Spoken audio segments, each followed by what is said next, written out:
Anis, Habib. Alhamdulillah. If any of you see a certain Maulana, his name is Zakaria. Have you seen him around? Hanika. If you do see him, tell him I'm looking for him, man. Ek soek hom met 'n sieraad. But he was last seen around in this area here. So that's why I'm asking.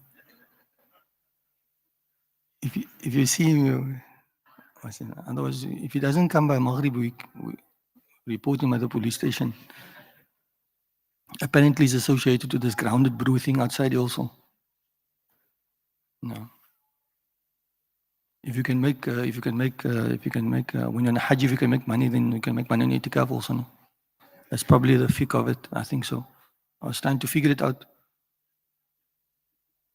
MashaAllah. Also, healthy competition reminded me of the days of, in Damascus and so forth. They have all the stores and the coffee. All the coffee shops in one row. Allah gives risk. Don't worry about the competition. Khair, inshallah. So, you didn't record that, no?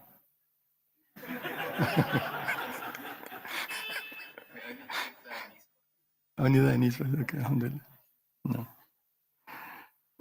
Asking record now, Mona Dawood is in, one day he started, so he went to PE. So the cameraman was, busy with testing the sound and everything is right. So you ask the guy, you ready? He says, this is not Bollywood. This is not Hollywood. This is Mona Dawood from Parkwood.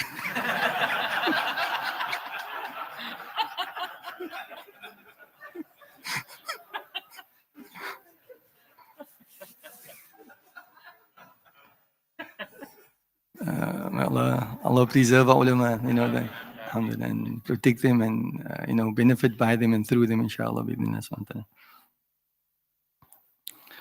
Bismillah, alhamdulillah, wa salatu wa salamu ala rasulillah sallallahu alayhi wa alihi wa sallam. Rabbi shrah li sadri wa yassir li amri wa hlul uqadatan min lisani yafqahu qawli. Allahumma allimna ma yanfa'una wa anfa'na bima 'allamtana wa zidna 'ilma.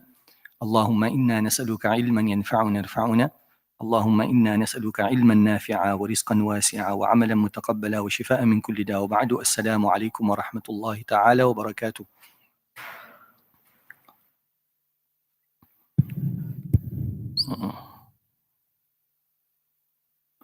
Allah sends us different reminders, and one of the reminders that our scholars talk about is the reminder of a death. Somebody passes away and we are present at the passing away of that person, then that is a reminder. Many have come before us and they've left. We have also come. They've stayed for a short while and they've left. We've come and we stayed for a short while also, and we're going to leave. كُلُّ نَفْسٍ ذَائِقَةُ الْمَوْتِ. But every soul shall taste death. So, الْكَيِّسُ مَنْ دَانَ نَفْسَهُ وَعَمِلَ لِمَا بَعْدِ الْمَوْتِ. That an intelligent person is he who watches himself. And this is the perfect time in terms of Ramadan, where we watch ourselves, in terms of ridding ourselves of lesser qualities and embellishing ourselves with higher qualities. وَعَمِلَ لِمَا بَعْدِ الْمَوْتِ. And he works, he does spiritual works for that which will avail him after death. May Allah grant us the tawfiq. And it also afforded me the opportunity to practice upon something which I read today. So theory is one thing, but practice is another thing. One of the ideas whilst we are fasting is that as we are fasting, then we refine ourselves. So we rid ourselves of the lesser qualities. And in most instances, the lesser qualities will be the animalistic qualities. And then we embellish ourselves with the angelic qualities. So this is what happens.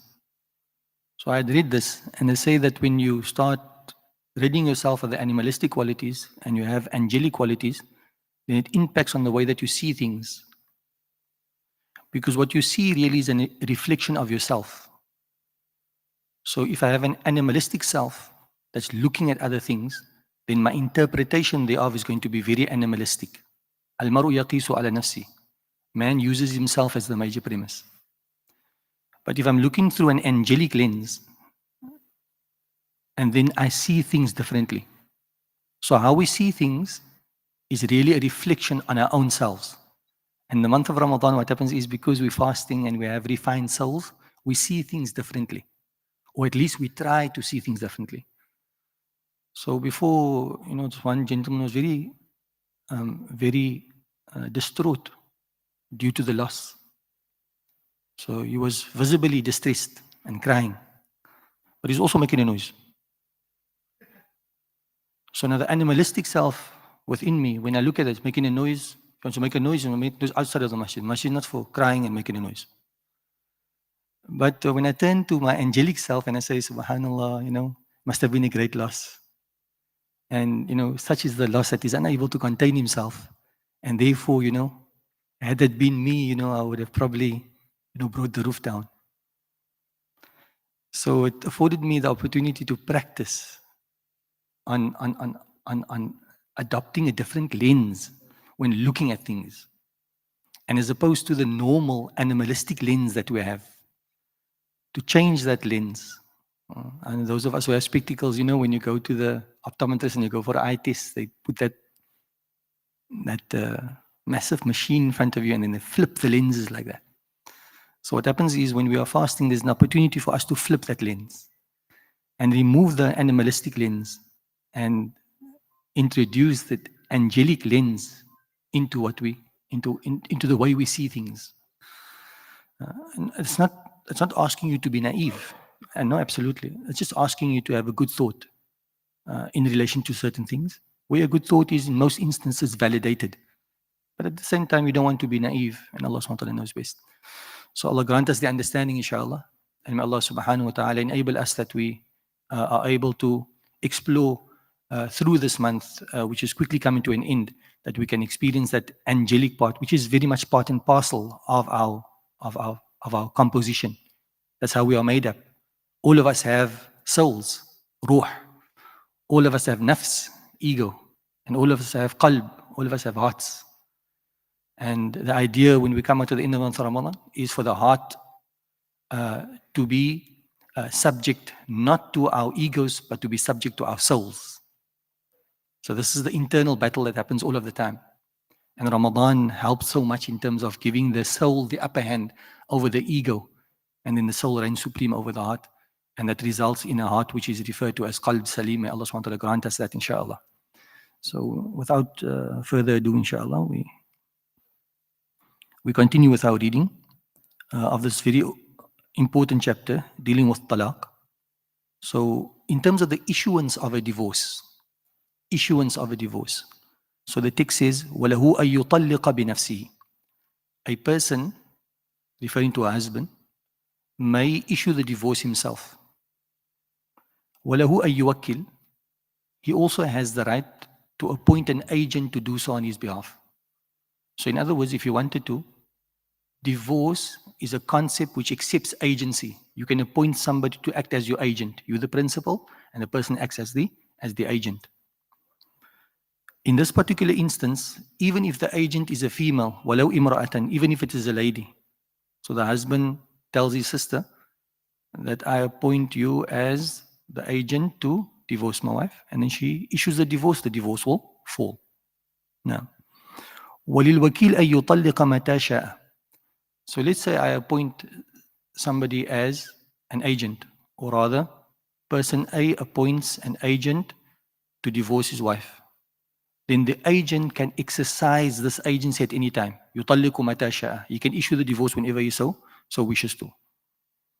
لكن, however, إذا قال لزوجتي, if a person says to his wife, so now he's appointing, as if he's appointing his wife as an agent.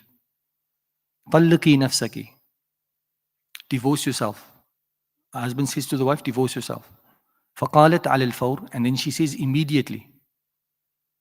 So he says, divorce your wife. He says immediately. Divorce yourself. He says immediately. Or she says immediately. So let me just backtrack there because I'm jumbling things up. So we start from the beginning. إِذَا قَالَ لِزَوْجَتِي. If a person says to his wife, طَلِّقِي نَفْسَكِ. Divorce yourself.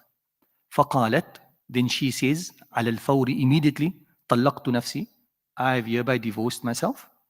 طُلِّقَتْ. The divorce will fall. So that's another mode. In other words, he can appoint his wife as an agent, so to say. وَإِنْ أَخَّرَتْ فَلَا. If she delays, the husband says to his wife, طلقي نفسك, divorce yourself. 24 hours later, she says, I divorce myself. Then it's not going to fall. Why? Because there was a deferment, it wasn't immediate. And when we read through the explanation, we'll come to understand the importance of immediacy in certain contracts. To reference our morning class with Mona Yahya, if I say to you, بِعْتُكَ هَذَا الْكِتَاب, I sell this book to you, and then immediately you respond by saying, اشْتَرَيْتُ مِنْكَ, I purchase it from you. Do we have a sale? Yes, because you have an offer, an acceptance of the offer. If alternatively, if I say to you, بِعْتُكَ هَذَا الْكِتَاب, I sell you this book, ل20 randan, for 20 rands, bargain. 24 hours later, you come and you say, اشتريت منك ل20, I bought it from you for 20 rands. So what has happened? Was the immediacy between the offer and acceptance? No, there was a lag time. So when there's a lag time, then there's no connection between the offer and acceptance of the offer. Likewise, similar here, as we will read now later, that when the husband says to the wife, divorce yourself, if she does so immediately, then it falls. But if she defers, she comes back later, and then it's not going to fall. No. So those are basically the issues which we will discuss today, bi'idhnillah subhanahu wa ta'ala. But part of our class also is to have exposure to the commentary and how our jurists actually went into detail in these particular regards, so we can, number one, gain an appreciation of their work, and number two, also there are many cases which will be mentioned, which is of benefit to us, bi'idhnillah subhanahu wa ta'ala. So من كتاب فتح الوهاب المالك في حل ألفاظ عمدة السالك وعدة الناسك تأليف طه بن عبد الحميد بن محمد حمادي إلى أن قال نفعنا الله بكم إن شاء الله. So the text, someone read the same text now, but just with the explanatory notes. So you have the framework in your mind, and we'll just read through the explanatory notes now, inshallah. وَلَهُ أي الزوج. And for him, who does him refer to? Obviously refers to the husband, because a strange person doesn't have a right to divorce another's wife. No? وَلَهُ, in other words, the husband, أن يطلق بنفسه, he can issue the divorce himself. وَلَهُ أن يوكل, he makes a wakil. Now this is basically, the second option is our practice in Cape Town, as we discussed earlier. And this is highly recommended, that the husband doesn't issue the divorce himself. He gets an imam, and if it comes to that, then he appoints the imam as the wakil to do that. And we explain the wisdom behind it, as to create this buffer, because the husband may be acting impulsively, and we need to create that buffer, and it's created through this particular mechanism. لقبول النيابة. You must understand that in why are we highlighting this point? Because in Sharia, certain acts accepts agency, but other acts don't accept agency. For example, Maghrib time comes now, you say, look, I'm unable to pray, but I appoint so-and-so as my agent to pray on my behalf. So generally, acts of worship don't accept agency. You follow me? I'm sure you can think of, there's a few exceptions also when it comes to acts of worship. You know, the idea of pelting. So a person is unable to pelt. What happens then? You appoint somebody, and the person pelts on their behalf. So generally, acts of worship do not accept agency. Why? Because the idea behind acts of worship is ma fi kulfa. Allah wants to charge you with something. You are morally responsible to do certain things and stay away from certain things, and that's what makes you a slave. So you can't appoint somebody to do it on your behalf. Allah wants to know whether you are a slave, and Allah knows best. Now, وَلَوْ كَانَ الْوَكِيلُ إِمْرَأَةً, even though a lady may be the one appointed. In other words, the agent that you're appointing would be a lady. وَلَوْ سَفِيهَةً كَمَا يَجُوزُ أَن يُفَوِّضَ إِلَيْهَا طَلَاقَ نَفْسِهَا. So here, a lady doesn't have a capacity to issue a divorce, which is like, in terms of my understanding, an exception to the rule. Because when you appoint somebody as an agent, the agent must have the capacity that the principal has. You follow? So for example, you would be the wali, guardian, right? So you have a daughter, and you are responsible for handing your daughter's hand in marriage, correct? But you don't want to do it. Can you appoint the imam as the wakil? Yes, that's quite common. So how is it that you can appoint the imam as the wakil? The imam has the same capacity that you have. He's a male, and most importantly. But now let's say scenario number 2. You're the wali, but you don't want to marry your daughter off. What happens is, what do you want to do? You say your wife, why don't you rather do it? So you appoint your wife as a wakil. Can you appoint your wife as a wakil? No. Why? Because she doesn't have the capacity of a wali. But in this particular instance, we find that a lady can't issue the divorce by herself. She can't issue divorce. But she can act as an agent to issue the divorce. You follow me?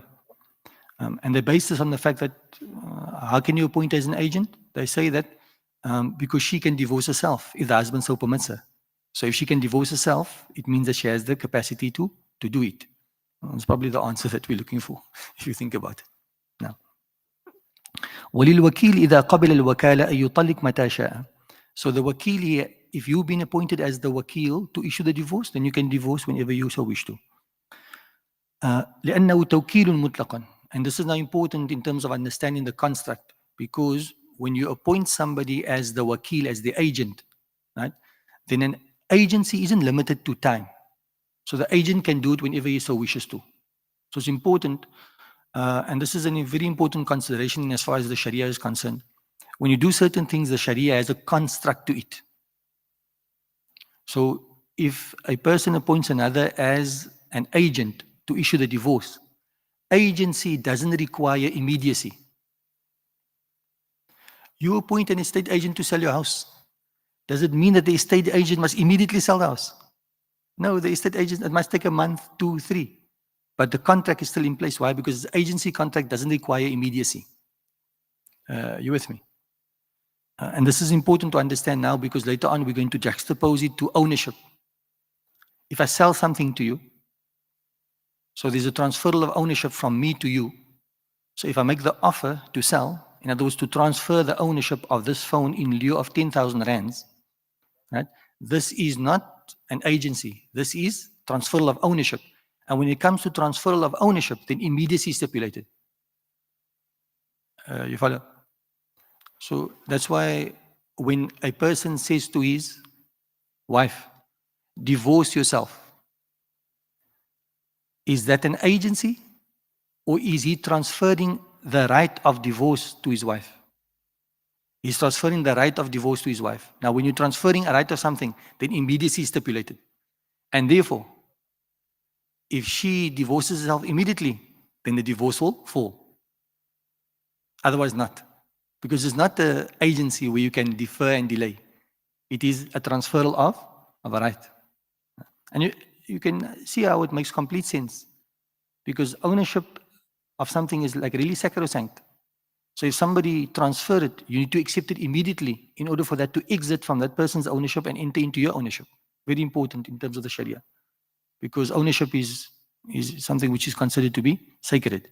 And Allah subhanahu wa ta'ala knows best. Okay. So if you understand that, then I don't have to read the balance of the text, because the balance of the text basically explains what I've explained to you now. But sometimes you just have to short circuit things, you know.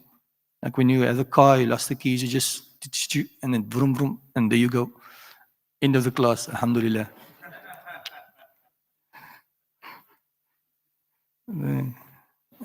Islam also teaches us to be smarter and not harder, you know. So sometimes you can short circuit the class, but without compromising on the detail.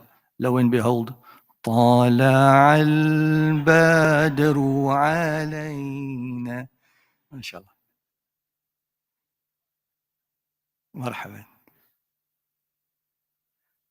Bismillah, you had a question?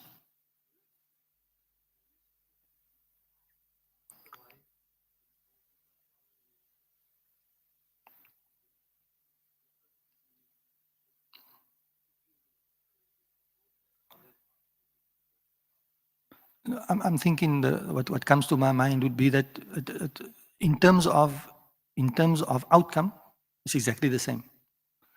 However, it's quite plausible to have a scenario whereby the wife is asking the husband for a divorce, and the husband doesn't want to give the divorce, but she's quite persistent.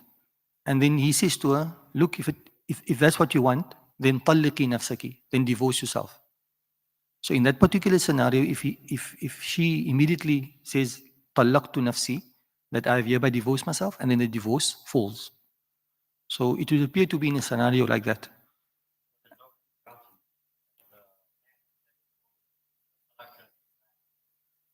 There's no, when a person says the default when it comes to طلقت نفسي would be one. No.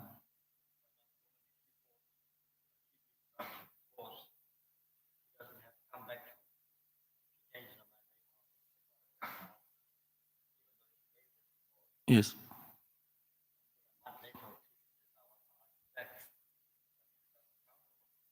It's the same like a normal situation. The question is that if the husband says to the wife, divorce yourself, and then she divorces herself, she's divorced. So what happens now? She goes into a waiting period, in a iddah. So as long as she's in the waiting period, then the husband has the right to draw her back into the marriage. So that again is the husband's prerogative. She can't get herself back into the marriage. She's divorced herself, but doesn't mean now everything else builds on that. To the best of my understanding, Allah knows best. That's a good question.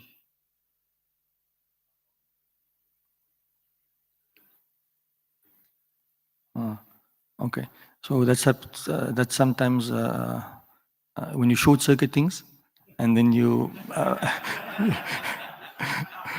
you miss out important points like these. So you remember we gave the example of when you're buying and selling.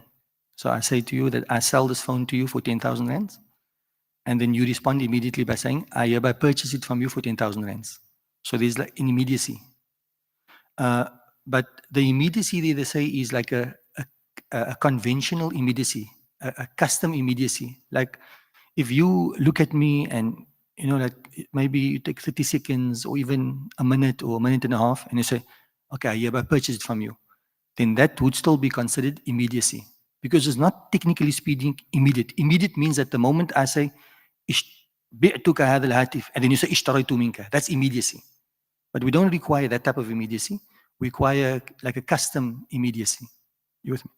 But now when it comes to this issue, when it comes to talaq, remember, this is also a type of contract, but we exercise greater caution here than what we exercise when it comes to sales. So whereas in sales, we will say, like immediacy, we stretch it a bit. But here we won't stretch it that much. We'll say that the wife needs to promptly exercise the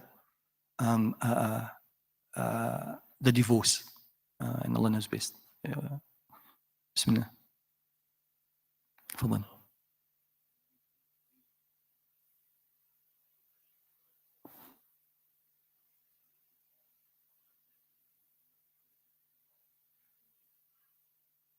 Okay, so that's a good question. I will look into that, but off the cuff, the question is that if I appoint somebody as an agent to issue divorce on my behalf, does it mean that I can't now in that interim issue the divorce? My understanding is that if you are the principal and you're the husband, despite the fact that you've appointed an agent, you can still issue the divorce because ultimately it's your prerogative. Now, I think it's a bit different from like we enter into certain contracts. You have an estate agent and becomes a sole estate agent, and then if the agent is acting on your behalf, then you can't act whilst the agent is acting on your behalf. To the best of my understanding, it's different in this particular case. Allah knows best. But I will research that question before, just to make doubly sure, inshallah. Jazakallah khair.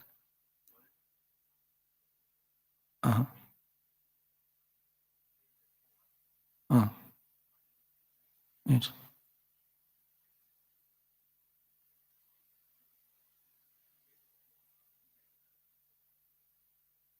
No, that's not a special case. That's like basically that the scenario there was basically just to explain that in which circumstances would a divorce under duress, a coerced divorce, be justified. So we're trying to think of a scenario whereby the husband is forced to divorce, and the forced divorce is justified. That's basically the point there. So again, a person is married to 4 wives. He spends a turn by the first wife, second wife, and third wife. And then before he gets to spend a turn by the fourth wife, he divorces her.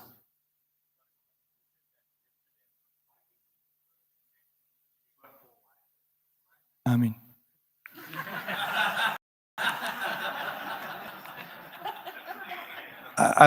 is that the part that's bugging you?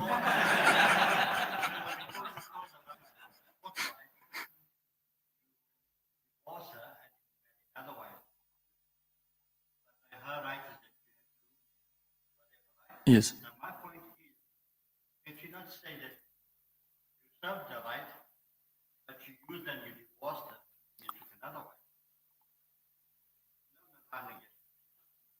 Uh, The day before to spend with her, yeah. Yeah.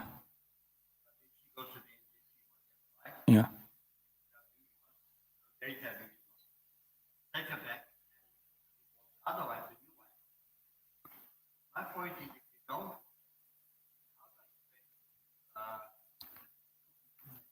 do your service or you do diligence, right? You can find constant and say, but yeah, you used me. You did your due diligence, but you used me. You divorced me. In other words, you took your last advantage of me. Look, I mean, that's always a possibility. There's always a possibility, but it doesn't fall within the realm of, in terms of my understanding, in terms of the law. We're looking at it from one perspective. Our perspective is that by virtue of the fact that he had spent time with his first wife, second wife, and third wife, it is now an obligation upon him to spend time with the fourth wife. So what happens now is, before he spends time with her, he divorces her. So he has an outstanding obligation towards her, and that is to spend that time.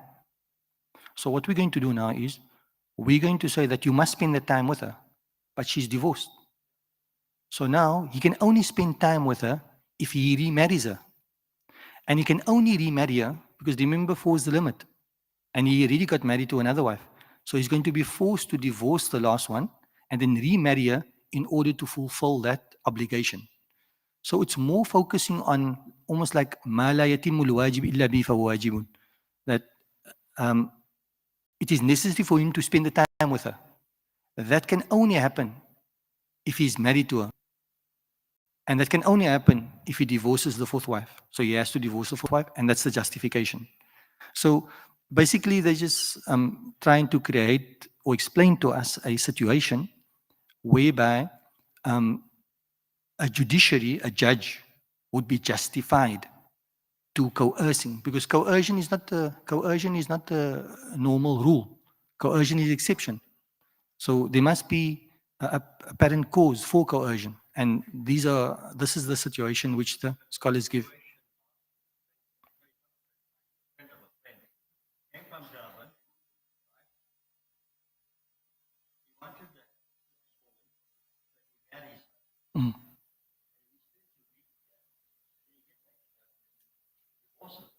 mm,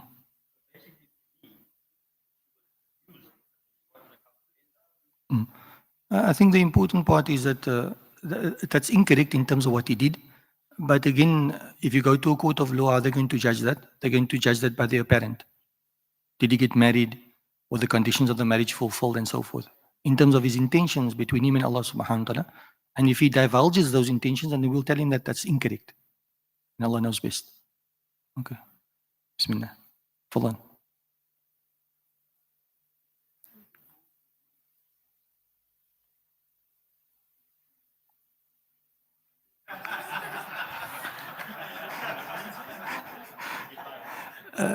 Look, they explain the situation, right? And it makes sense to me that it's the last one. The last, like, yeah, yeah, the last. You see, what could very well, you also need to look from the lady's perspective, and that's what Mullah Zakaria is looking at, that the lady doesn't want to be divorced, but she was divorced. So if she's petitioning for a night, she's looking for more than just a night. You with me? If you now go into the social dynamics of that particular arrangement, and Allah knows best. Barakallah fiqh. Last question, inshallah. I was wondering when is the class going to wake up to all of these questions? But now it's coming like an avalanche. Yes.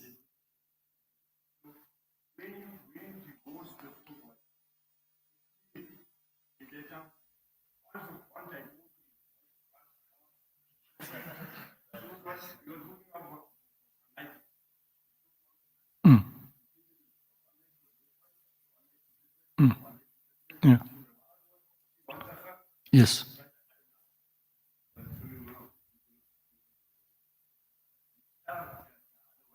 Mm. Mm.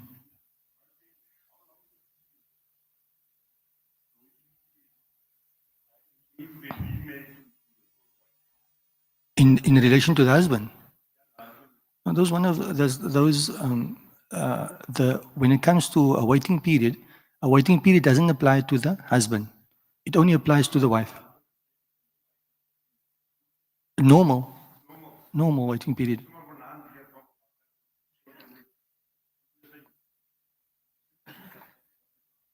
No, I'm not quite following. The wife that you divorced previously. Look, if you look at these situations, it's a situation that in all probability you're not going to find yourself in. But what happens is when you look at the situation, you can use it to understand the laws. So when it comes down to the law, what happens is that this person, he divorced his fourth wife and he owes her a turn. When she's divorced, she goes into a waiting period. That particular waiting period, he has a right to retract at any time. You with me? So what happens now is that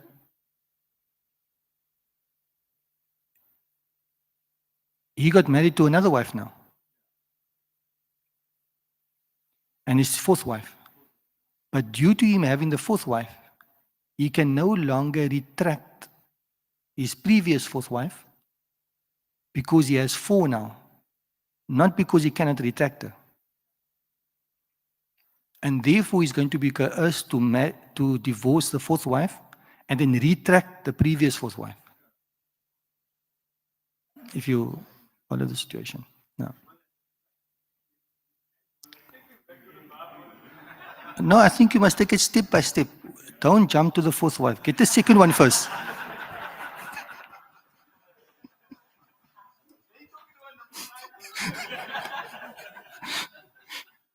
In Urdu, they say dimi, right? You know, slowly. Allah bless and facilitate and grant us good understandings, and may Allah subhanahu wa ta'ala bless all of our marriages, and may Allah subhanahu wa ta'ala make our families the coolness of our eyes. ربنا آتنا في الدنيا حسنة وفي الآخرة حسنة وقنا عذاب النار. ربنا هب لنا من أزواجنا وذرياتنا قرة أعين وجعلنا للمتقين إماما. So we'll go to Sahih Muslim, inshallah. Actually, you know, it's 5:30, so we'll go to the Maktubat and then we'll conclude on the inshallah.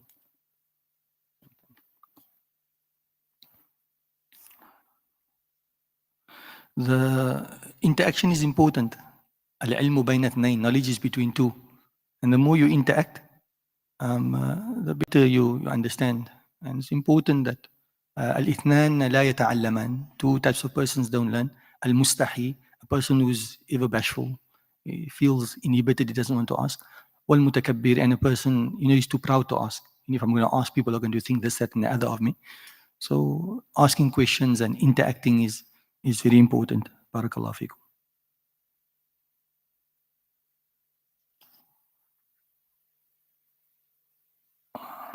The chapter, the letter we have today is a very, very short letter. It's also very important. And it's something that we put across, but I think in the month of Ramadan, we can put some good perspective to it. And it's a point which we discussed in one of the previous letters. And the letter that Imam As-Sarhindi rahimahullah writes is At-Tahrid ala mutaba'ati Sayyid al-Mursaleen, encouraging his disciples to follow the way of the master of the messengers, in other words, the way of the Prophet Muhammad sallallahu alaihi wasallam. And we explained before that you can lead your life on your ego, or you can lead your life according to the way of the Prophet Muhammad sallallahu alaihi wasallam. And our journey to Allah is how? Our journey to Allah is the first step on our egos, and the next step is with Allah subhanahu wa ta'ala. So when we follow the way of the Prophet sallallahu alaihi wasallam, it means we're not following the way of our egos, which means now that we're taking a step towards Allah subhanahu wa ta'ala. And that's why it's very important in the context that we are discussing now. So he says, قال رضي الله عنه في مكتوبه إلى خواجة جهان في التحريض على متابعة سيد المرسلين. So قال, may Allah be pleased with him, in his letter to Khwaja. Khwaja is like, you know, in Cape Town you have Shaykh, you have Imam, and you have Maulana. In the East, the scholars used to be referred to as Khwaja. Khwaja. If you go to Turkey, even today, you find that they call the Imam Hoja. You heard the term Hoja. So it's like, comes from Khwaja. And the plural would be Khwajgan, scholars basically. And his name was Jahan, في التحريض على متابعة سيد المرسلين, encouraging him to follow متابعة. Some scholars say that التبيع refers to a calf, because the calf follows the cow all around the mother, but very assiduously. So likewise, we should follow the Prophet sallallahu alaihi wasallam. سلم الله تعالى قلبكم وشرح صدوركم وزكى أنفسكم وألان جلدكم. He says that, so he opens up by praying for the person that he's writing to. So he says, سلم الله تعالى قلبكم. May Allah keep your heart pure. قلب سليم. So he starts off in this very beautiful manner. وشرح صدوركم. May Allah open up your chest. وزكى أنفسكم. And may Allah purify your egos, purify yourself. وألان جلدكم. And may Allah cause to be soft your body. In other words, may you be of a soft disposition. Softness doesn't into a thing except it beautifies it. Hardness doesn't into a thing except that it maligns it. كل ذلك بل جميع كمالات الروح والسر والخفي والأخفى منوط بمتابعة سيد المرسلين عليه وعلى آله من الصلوات أفضلها ومن تسليمات أكملها. He says that now in the Naqshbandi way in particular, you have different stations that the spiritual aspirant, he travels. And as he works on himself, he develops through these stages. And here's a few of the names of these stages. He says the excellence in terms of secret and khafi wal akhfa, these are all names of stations that may Allah subhanahu wa ta'ala open up our hearts and minds for us to understand, not only to understand, but to read those stations. We can but read it for now. All of these stations, spiritual stations, these lofty stations that you could possibly seek and aspire to achieve, all of that can only be acquired through following the master of messengers. May Allah subhanahu wa ta'ala send peace and blessings upon him.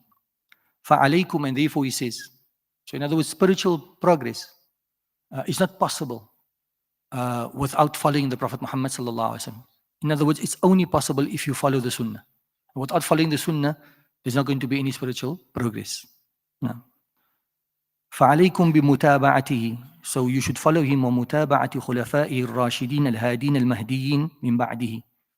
So you should follow the Prophet sallallahu alaihi wasallam, his way, and the way of his companions thereafter, because they are the rightly guided Khalifs. فَإِنَّهُمْ نُجُومُ الْهِدَايَةِ وَشُمُوسُ الْوِلَايَةِ. They are the stars of guidance, and they are the sons of wilaya, closeness to Allah. فَمَنْ شَرُفَ بِمُتَابَعَتِهِمْ فَقَدْ فَازَ فَوْزًا عَظِيمًا. Whoever is honored, the language is very unique. You know, it says it was a kingdom. What is a kingdom? A kingdom is like sincerity is in a kingdom that you should aspire to. So he's saying here that فَمَنْ شَرُفَ بِمُتَابَعَةِهِمْ, whoever is honored by following them. So you know, if you and I are enabled and we've given the tawfiq, the ability to follow the sunnah, then we have been afforded a great honor. So man sharufa بِمُتَابَعَتِهِمْ فَقَدْ فَازَ فَوْزًا عَظِيمًا. The person who's honored by following the Prophet sallallahu alaihi wasallam, you're not honoring him, you are being honored. then indeed he has acquired a great success. وَمَنْ جُبِلَ عَلَى مُخَالَفَتِهِمْ فَقَدْ ضَلَّ ضَلَالًا بَعِيدًا. A person whose natural disposition is always disinclined to what is sunnah, then indeed that person has gone astray, a far astrayness. زاد الله تعالى توفيقكم. May Allah subhanahu wa ta'ala increase your ability to do what is right. وَجَعَلَ الْخَيْرَ رَفِيقَكُم. May goodness be your companion. وَالسَّلَامُ عَلَيْكُمْ وَعَلَى سَائِرِ مَنِ اتَّبَعَ الْهُدَى. And greetings be to you and all of those who follow guidance. May we be included in that particular dua of Imam As-Sarhindi rahimahullah subhanahu wa ta'ala. وبهذا القدر الكفاية وجزاكم الله خير الجزاء. So we'll just read the dua quickly, inshallah, and then we'll conclude. Barakallahu fikum. We took a little bit more than what we usually did, and we must have one book, but inshallah, tomorrow we'll make up for that, inshallah. بسم الله الرحمن الرحيم. ربنا انفعنا بما علمتنا رب علمنا الذي ينفعنا رب فقهنا وفقه أهلنا وكرابة لنا في ديننا مع أهل الكتب أنثى وذكر رب وفقنا وفقهم لما ترتضي قولا وفعلا كرما وارزق الكل حلالا دائما وأخلا أتقياء علما نحظى بالخير ونكفى كل شر ربنا وأصلح لنا كل شؤون وأقر بالرضا منك العيون واقض عنا ربنا كل الديون قبل أن تأتينا رسل منون وفي استر أنت أكرم من ستر وصلاة الله تغشى المصطفى من إلى الحق دعانا والوفاء بكتاب فيه للناس شفاء وعلى الآل الكرام شرفاء وعلى الصحب المصابيح الغرف اللهم اهدنا بهداك واجعلنا ممن يسارع في رضاك ولا تولنا وليا سواك ولا تجعلنا ممن خالف أمرك وعصاك وحسبنا الله ونعم الوكيل ولا حول ولا قوة إلا بالله العلي العظيم وصلى الله على سيدنا محمد وعلى آله وصحبه وسلم. يا ربنا اعترفنا بأننا اقترفنا وأننا أسرفنا على لظى أشرفنا فتب علينا توبة تغسل كل حوبة واستر لنا العورات وآمن الروعات واغفر لوالدينا ربي ومولودينا والأهل والإخوان وسائر الخلان وكل ذي محبة أو جيرات أو صحبة والمسلمين أجمع آمين ربي اسمع فضلا وجودا منا لا باكتساب منا بالمصطفى الرسول نحظى بكل سول بالمصطفى الرسول نحظى بكل سول بالمصطفى الرسول نحظى بكل سول صلى وسلم ربي عليه عد الحب وآله وصحبه عداد طشر السهب والحمد للإله في البدء والتنائم سبحان ربك رب العزة عما يصفون وسلام على المرسلين والحمد لله رب العالمين في كل لحظة أبدا عدد خلقه ورضا نفسه وزنة عرشه ومداد كلماته. اللهم صل وسلم وبارك عليه وعلى آله. الحمد لله مالك